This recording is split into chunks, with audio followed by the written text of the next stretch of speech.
빠르게는 아니더라도 안전하고 확실하게 결국 잘 살 수 있는 방법은 이 두 가지 모두를 준비하는 것이었어요. 안녕하세요, 엣지입니다. 오늘은 직장인이 됐지만 오히려 돈 걱정이 깊어지는 이유와 함께 제가 3년 동안 재테크 공부를 하면서 찾은 나름의 해결 방법을 말씀드리려고 해요. 제 나이가 벌써 30대 중반이 됐어요. 저는 25살에 첫 월급을 받았거든요. 근데 그때 한 177만 원인가? 한 180만 원 정도였어요. 월급이 이 정도 찍히는 걸 보고 처음에는 되게 놀랐어요. 지금까지 25년 동안 성실히 생활을 했는데도 얻은 결과가 이거구나 싶었거든요.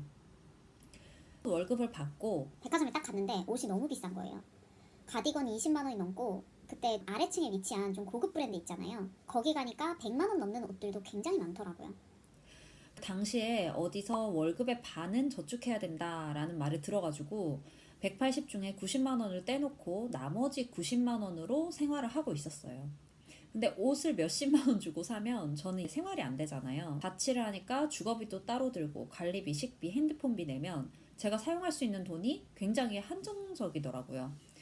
그래서 또 현타가 왔죠. 취업을 했는데도 백화점에서 옷 한 벌 못 사는 제 처지가 되게 그때 황당하게 느껴지더라고요.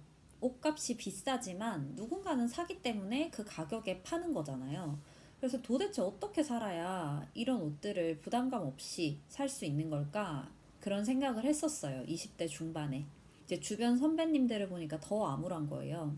내가 초년생이라 그렇지 월급이 오르면 좀 더 생활이 여유로워질 거다라고 생각을 했는데 주변 선배님들을 보면 더 아껴 사는 거예요. 허투루 쓰는 돈 없이 나 전략 이렇게 이마에 써붙이고 다니시는 선배님들도 많았어요. 그러니까 가난하게 산다기보다는 확실히 여유는 없어 보였거든요. 각자가 원하는 모습이 있잖아요. 30대, 40대, 50대에는 이런 모습이겠지 하는 제가 원하는 모습들이 선배님들한테 별로 없는 거예요. 담보대출 이자에 자녀들 교육비, 주택이 없으면 전세금을 어느 정도 인상을 해줘야 되는데 뭐 이런 생각을 하면서 저축할 수 있는 돈이 오히려 나이 들면서 줄어든대요. 게다가 직장에 다니려면 내가 절대 아파서는 안 되잖아요. 그리고 해고도 되면 안 되고요. 근데 내 몸뚱이를 제외하고는 돈 나올 구석이 하나도 없다는 거예요. 저도 직장 생활만 하면 우리 선배님들처럼 나이가 들겠구나. 계속 이런 걱정을 하면서 살겠구나. 라는 확신이 그때 들게 됩니다.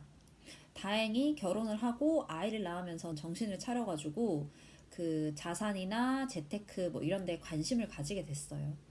이제 내 집 마련도 하고 그 이후에 재테크에 3년 동안 관심을 가지면서 부동산 주식 투자도 했거든요.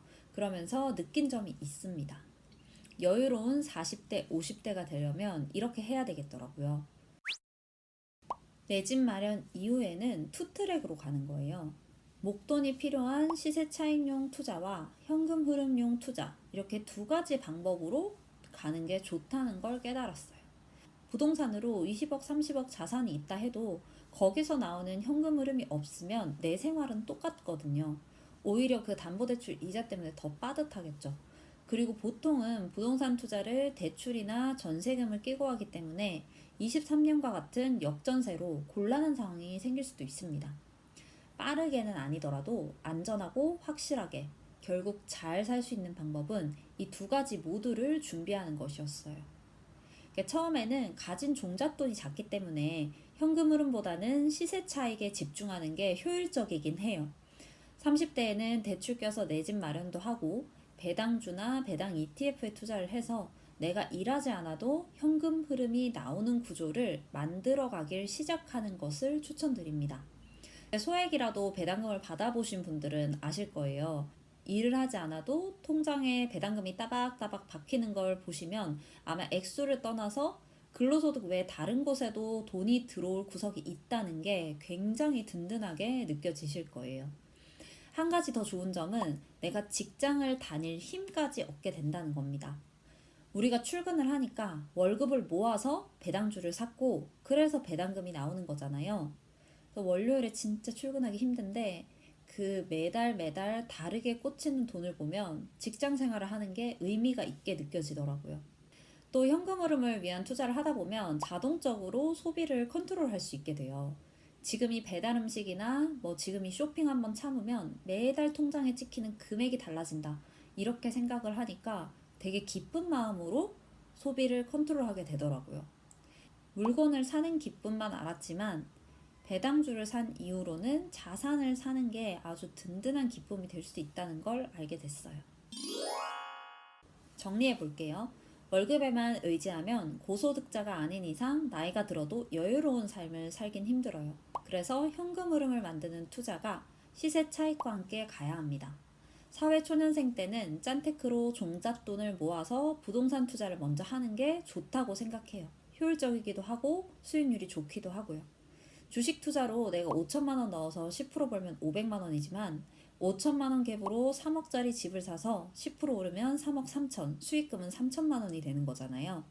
물론 무조건적인 갭 투자는 절대 안 되고 저평가된 아파트를 고르는 눈이 있어야겠죠. 근데 책과 강의를 병행하시면 절대 못할 일은 아닙니다. 이 내 집 마련을 하시고 나서는 꼭 현금 흐름을 위한 배당주 또는 배당 ETF를 같이 병행을 하시는 겁니다.